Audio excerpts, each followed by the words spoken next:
Radio M, l'entretien.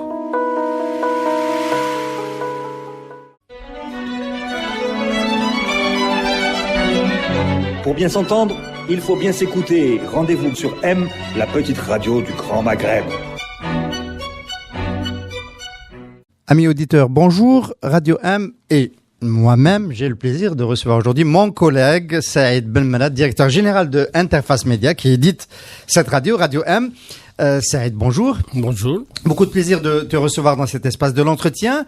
Tout le monde ne le sait pas, mais tu as une expertise, en plus de celle de pouvoir diriger cette agence, tu es expert des études socio-économiques, et à ce titre, et au titre de consultant, tu as coordonné une étude sur la présence des femmes dans les médias en Algérie, situation socio-professionnelle et visibilité. C'est l'ONU Femmes qui a commandé cette étude. Comment ça s'est passé? Comment on est arrivé à vouloir s'intéresser à la présence des femmes dans les médias? Merci Hassan, heureux d'être de l'autre côté du micro. Heureux aussi de diriger une agence de la radio et un titre que nous éditons, le Huffington Post, avec un partenaire, qui sont tous les deux dirigés par des femmes. Donc c'est un excellent score. Soumia Ferkali, qui est administratrice de la radio, et Erda Hamrouch, qui est patron du Huffington Post Algérie.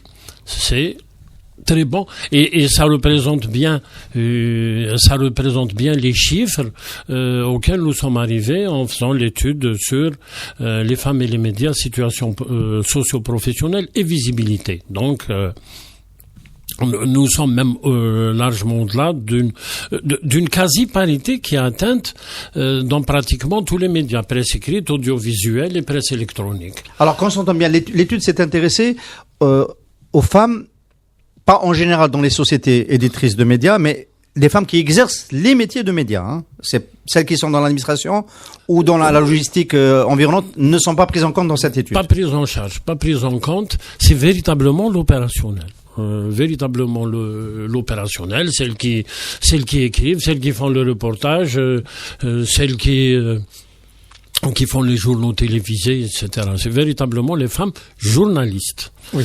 Et deux niveaux.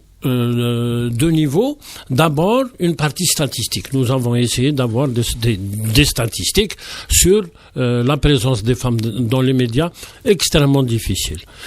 Parce que nous manquons de cette culture de la collecte et de l'offre d'une statistique à jour.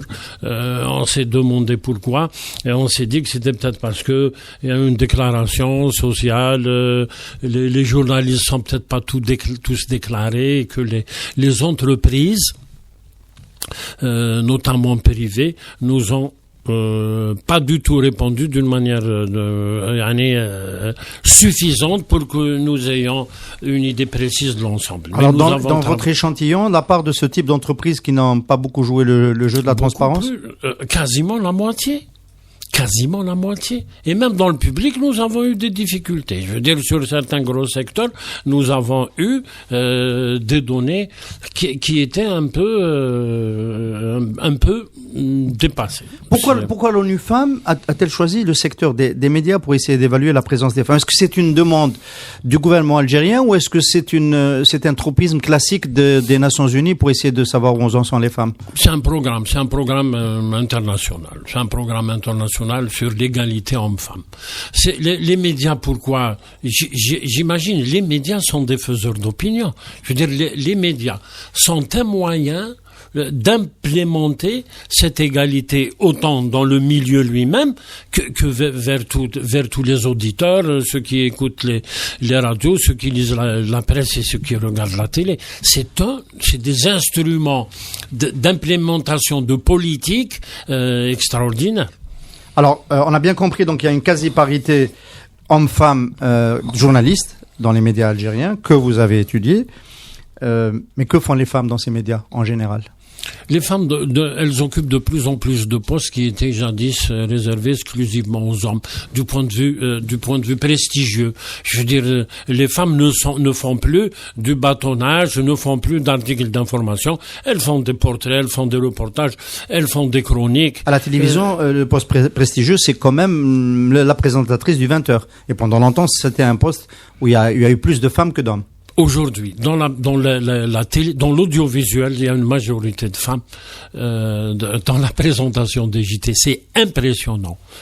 C'est assez. Il y a plus de femmes dans l'audiovisuel que dans la presse écrite traditionnelle. C'est assez. Est-ce que dans votre manière on va dire de pondérer l'importance des fonctions, est-ce que cette tâche de présenter un JT, vous la considérez comme une responsabilité importante Oui et non. Je veux dire du point de vue de la hiérarchie classique d'un appareil administratif, non. Je veux dire que on considère que par exemple qu'il y a de plus en plus de femmes dans l'encadrement intermédiaire, mais qu'il y a un plafond de verre qu'il faut briser parce qu'elles sont pas présentes dans les lieux de décision les plus hauts. Même si, par exemple, à la radio, il y a 9 femmes qui sont directrices de chaînes. Sur les 55 chaînes de la radio nationale, le NRS, il y a 9 femmes qui dirigent des chaînes, des stations de radio. Alors j'ai vu que vous aviez une approche différenciée presse arabophone, presse francophone et presse électronique. Pourquoi cette division ? C'est une division méthodologique parce que on a essayé de comprendre, je veux dire d'évaluer toutes les différences qui peuvent surgir selon la presse, par exemple, on se rend compte que dans la presse arabophone, il y a moins de femmes, il y a moins de femmes journalistes. Et il y a moins de thèmes sur les femmes. Et il y a moins de thèmes sur les femmes. Parce que, tu vois, la conclusion, on peut le dire dès maintenant, la grosse conclusion auquel nous avons abouti, c'est qu'il y a 50% de femmes journalistes, mais 22% de sujets qui traitent des femmes. Ça veut dire qu'aujourd'hui, et que donc, c'est-à-dire ici et maintenant, le nombre de femmes n'impacte pas sur la qualité de l'information destinée je veux dire, n'impacte pas sur la visibilité des femmes en tant que sujet de l'information. Est-ce que c'est un critère important de l'influence des femmes, qu'elles soient un sujet de l'information ? La femme représente la moitié de la société. Elle devrait exister de la même manière dans les médias. Je veux dire, on ne parle pas beaucoup de femmes. Et quand on en parle dans des critères qui sont assez classiques. Je veux dire, il n'y aurait pas eu par exemple, quand on a travaillé, on a pris des périodes. On a pris le 8 mars, la première décade du mois de mars. Une période qui n'est pas neutre. Et une période, la première décade du mois de juin. Par exemple, il y a l'information sur les femmes. Et le nombre de signatures de femmes augmente de 3 à 4 points la semaine du 8 mars.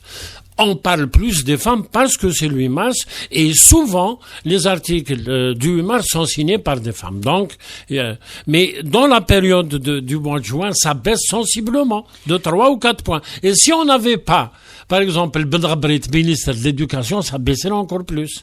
Parce que c'était accidentel. C'est le mois des examens.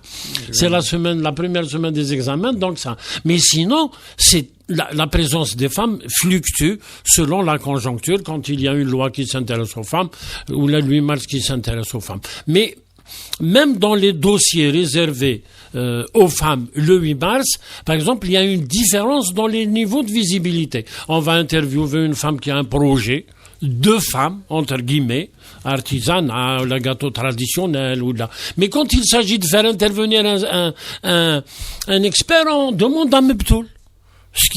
Comme s'il n'y avait pas assez de femmes expertes sur le développement économique ou sur des tas de choses comme ça. Je veux dire, dans un dossier, si je me rappelle... Professeur qui va beaucoup apprécier, lui qui s'est tenu à cette place il n'y a pas très longtemps. Alors là, c'est du quantitatif sur la visibilité des femmes dans les médias. Oui. Si on devait aller vers l'évolution des contenus. Moi, j'ai cherché dans ce premier substrat de votre étude, vous, le groupe d'analyse et d'études, j'ai pas trouvé une tentative d'évaluer le changement du regard sur la condition des femmes qu'on peut espérer du fait que les femmes prennent de plus en plus de responsabilités dans les médias. La question c'est, est-ce que le fait que les femmes arrivent aux responsabilités dans les médias change le regard des médias sur les femmes? Non, c'est ce que je disais tout à l'heure. C'est-à-dire que aujourd'hui, ce n'est pas le cas. 50% de femmes journalistes, 22% de visibilité des femmes. Ça veut dire non, c'est pas que la visibilité, c'est la manière d'en parler. Oui, c'est pas que la visibilité et la manière d'en parler. Je veux dire que, effectivement, on n'a pas évalué tous les stéréotypes, parce que la masse de documents que nous avons collectés, c'est plus de 20 000 articles, c'est plus que de 1000 heures d'émissions audio et radio que nous avons collectées. En gros, les contenus, les stéréotypies restent les mêmes. Elles n'ont pas encore changé. Et les femmes n'ont pas encore. Alors on va citer les classiques, changé. vous les avez cités dans le substrat. Voilà. Il y a la référence récurrente à l'équilibre que les femmes doivent trouver entre les tâches ménagères et l'engagement professionnel. Il y a la référence récurrente à la femme comme soutien économique dans la famille, c'est pas un premier revenu. Oui. Il y a la représentation fréquente des femmes en tant que bonne épouse. Et il y a toute une série de stéréotypes de classiques. Oui. Voilà. Ils sont l'émanation on va dire, de la même matrice aujourd'hui. Elle n'a pas beaucoup bougé, cette matrice, finalement, dans les médias. Bien sûr, pas du tout. Je veux dire que le fait qu'il y ait plus de femmes journalistes n'a pas encore changé les contenus. Il y a pas. C'est pour ça que nous avons appelé dans les recommandations, est-ce qu'il y a un peu plus de volontarisme de la part, par exemple, quand l'ARAV, l'autorité de régulation de l'audiovisuel, il y a une seule femme.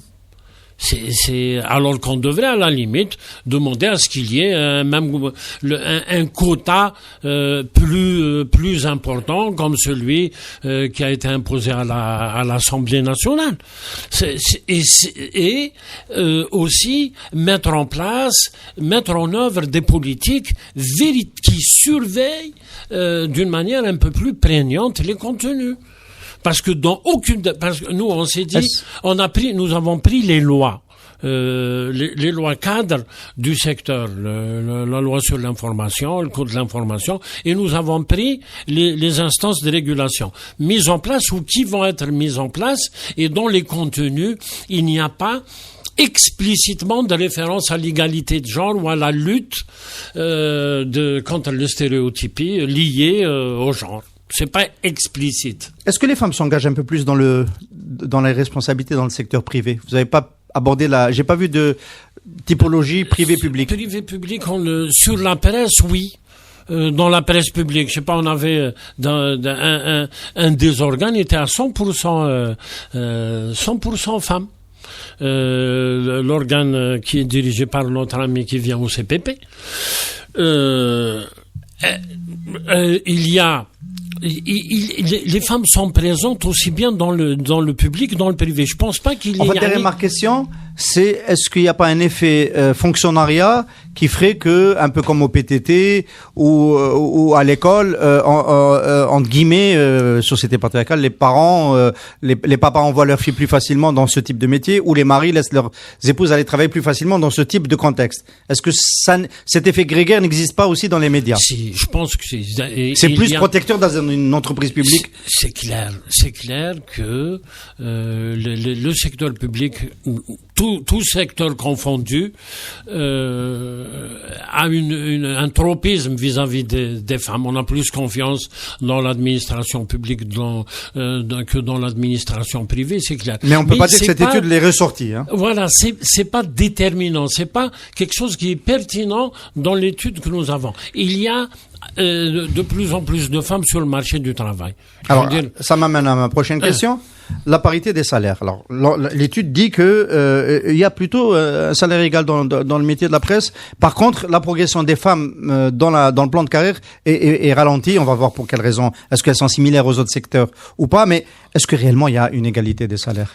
À compétence égale. Quand nous avons posé la question aux femmes, dont nous avons aussi fait du qualitatif dans cette étude, elles ont dit qu'il y avait une égalité des salaires. Ça, c'est leur perception à elles. C'est leur perception à elles. Mais moi, de mon point de vue, je considère que dans le monde des médias, il va y avoir forcément un bouleversement. Je veux dire, on peut pas appliquer le SGT comme on l'appliquait avant. Aujourd'hui, quand on aura besoin d'une star, elle va être certainement mieux payée qu'un homme ou qu'une femme ou qu'une autre femme. Il va y avoir une espèce de star system. Les chaînes vont devoir attirer des grandes figures connues.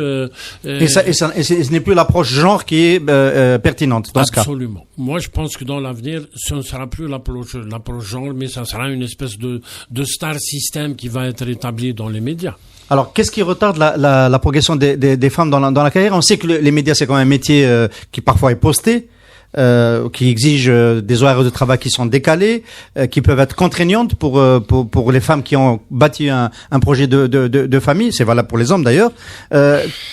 Comment ça se passe? Qu'est-ce qui ralentit en particulier les femmes dans leur carrière dans la presse, dans les médias en général? D'abord ça, c'est-à-dire la possibilité de concilier les deux. Beaucoup de femmes que nous avons interrogées ont évoqué la difficulté de concilier une vie de famille et une carrière professionnelle. Je pense que ce qu'on a compris de la chose, c'est qu'il y a dans la presse encore une perception classique de la carrière, c'est-à-dire un homme peut rester jusqu'à 20 heures. Même si en matière de productivité, ça ne change pas par rapport, par exemple, à une femme qui peut partir à 14 heures. Je pense que le télétravail va changer pas mal de choses de ce point de vue-là, et je crois que les femmes, il y a un changement de mentalité qui fera qu'une star, par exemple, qui va avoir un salaire plus important que celui de son époux, va devoir se délester plus facilement des tâches ménagères. Dans les genres, professionnels, j'ai noté que, par exemple, dans l'écriture presse, il y a moins de femmes éditorialistes, il y a moins de femmes contributrices. Est-ce qu'il y a encore des chasses gardées pour les hommes en règle générale? De moins en moins. Tu as évoqué on a de plus en plus de femmes éditorialistes, même si elles sont peu nombreuses, qui font des portraits, qui sont contributrices. Ça reste des chasses gardées. Je veux dire, le gros des femmes, c'est des articles d'information. C'est du bâtonnage, comme j'ai dit, ou là des articles d'information, mais il y a une conquête d'espace qui leur était interdit quasiment il y a 20 ans, 30 ans. Est-ce qu'on peut dire qu'une chaîne qui aurait été dirigée par une femme n'aurait pas laissé passer ce contenu, puisqu'on est quand même dans l'actualité à Radio M, récent, où une femme revendique d'être battue, qui est passée sur une chaîne de télévision, je ne citerai pas son nom? Certainement pas. Je pense que certainement pas, mais je suis pas sûr aussi, parce que le problème maintenant, c'est il faut qu'on s'approprie une éducation hommes et femmes sur être plus sensible à ces questions-là. La preuve est que c'est une femme qui l'a dit. Elle a dit, il y a beaucoup de choses à dire sur ce type de discours. Il faut voir la manière dont elle le dit. Je veux dire, on sent une espèce de schizophrénie terrible dans le discours, qui fait que les femmes restent encore sous l'emprise d'un discours patriarcal. On l'a bien compris, l'influence des femmes dans les médias peut faire évoluer les choses sur la question du genre. Est-ce que ONU Femmes va s'intéresser à d'autres secteurs qui peuvent apporter la même connaissance du poids des femmes dans la société? Je pense que c'est dans les objectifs du programme d'ONU Femmes. C'est d'aller vers l'égalité. Le choix, comme je l'ai dit tout à l'heure en commençant, le choix des médias est stratégique parce que les médias contribuent à l'implémentation des politiques plus égalitaires. Saad Memrad, merci beaucoup. Merci, El Khadi Hassan. Radio M. L'entretien.